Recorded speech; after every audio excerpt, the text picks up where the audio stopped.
Chandrakant cinema ద్వారా బాలనటుడిగా సినిమాల్లోకి వచ్చారు. ఇందులో కూడా పెద్ద ఎన్టీఆర్ ప్రధాన పాత్ర పోషించారు. 1983 సంవత్సరం మే 20వ తేదీన వీరిద్దరూ జన్మించారు. కొన్ని గంటల ముందు ఎన్టీఆర్ జన్మించారు. ఎన్టీఆర్ తండ్రి హరికృష్ణ సినిమాలో నటించడమే కాదు ఎంపీగా కూడా చేశారు. మనోజ్ తండ్రి కూడా మోహన్ బాబు సినిమాల్లో నటించారు, ఎంపీగా చేశారు. ఎన్టీఆర్ వివాహం మే నెలలో లక్ష్మీప్రాంతితో జరిగింది. మనోజ్ వివాహం కూడా 2015 సంవత్సరం మే నెలలోనే జరిగింది.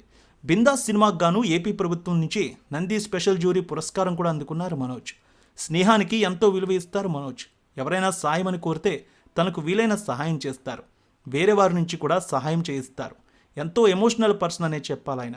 ఇక మంచు మనోజ్ రెండో వివాహం గురించి చూస్తే మంచు మనోజ్ భూమా మౌనికారెడ్డిని రెండో వివాహం చేసుకున్నారు.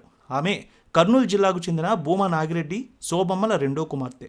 వీరి ప్రేమ గురించి ఎవ్వరికి ఏ విషయం కూడా తెలియదు. అలాంటి సమయంలో వీరిద్దరూ కలిసి హైదరాబాద్లోని ఒక గణేష్ మండపం దగ్గర కనిపించారు. ఇద్దరూ